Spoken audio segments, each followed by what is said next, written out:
So we'll go ahead and start with the first one. And this one's actually going to be using the MetaMask swap aggregator since, well, I imagine that's the one that everyone here is most familiar with.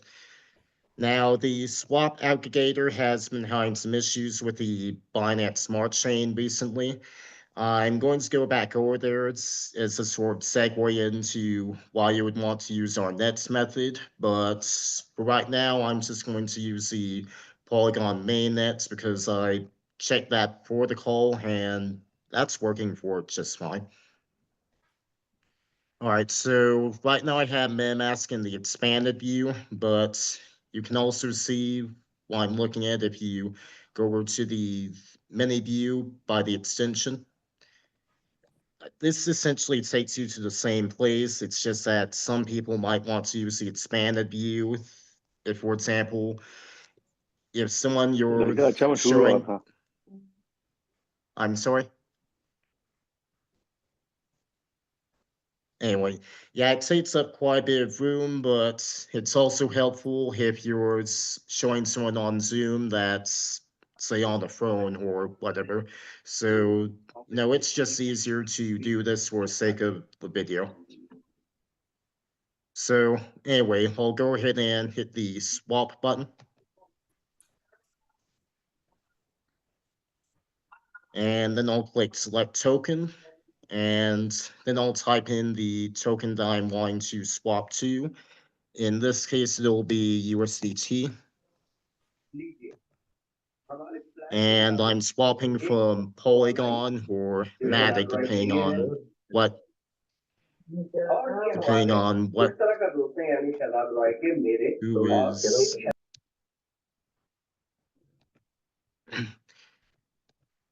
Anyway, I'm going to go ahead and swap from Polygon or Matic, depending on who you believe as for what the name of the token is. Now, this is the native gas token for the Polygon mainnet. Most of the time, unless you delve deeper into crypto, you're just not really going to be dealing with this, but this is the facsimile we have to work with right now. So just pretend this is BNB, then. Right. All right, I'm going to type in 5, and that's about 1/46 of Pol. And it shows 1.44 of USDT. So just under 150 cents worth of USDT.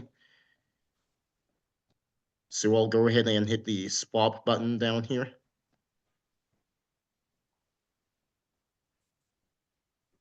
And that's going to process.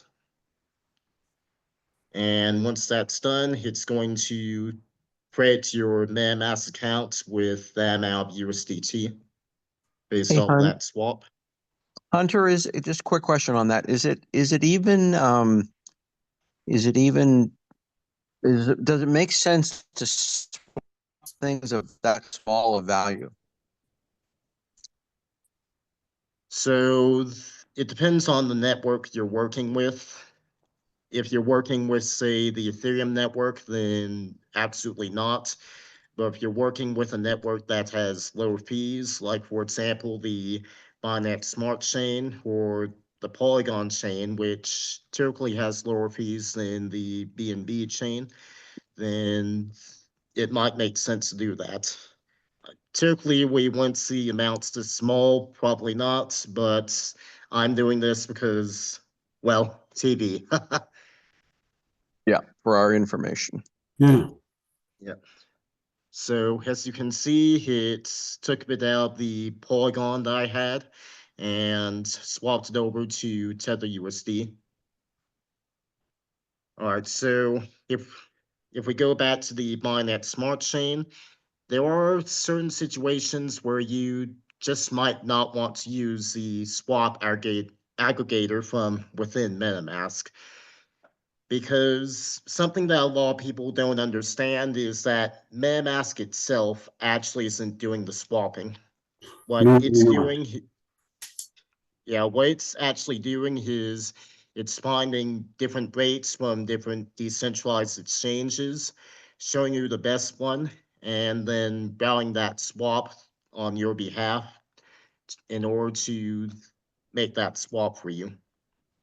Now, most of the time, you don't see what's happening on the back end, and that can be a bit of a double-edged sword because it definitely helps with convenience, but you miss out on quite a bit.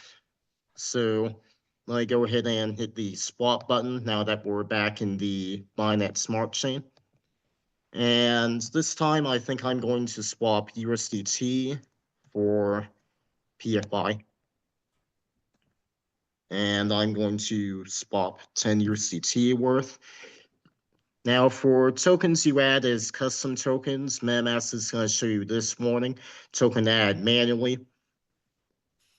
You can just ignore this in our case since we know, like, and trust the PFB, PFI, and PFS tokens.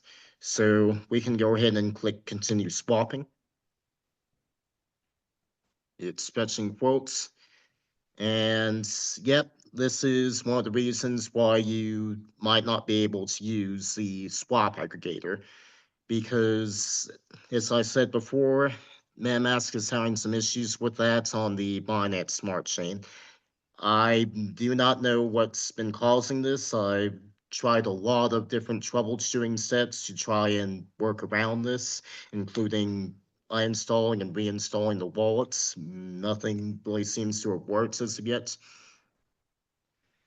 But anyway, that's one of the reasons that you might not want to use the swap router or might not even be able to. Now, another reason you might not want to is that their swap router actually takes a 0.8% fee of whatever swap you're doing. So if this could go through, MetaMask would take, say, probably about 8 cents out of this USDT. Right. And where that goes is it actually goes to fund further development of MetaMask, of the wallet. But the downside from there is that you're not getting the most bang for your buck in the swap.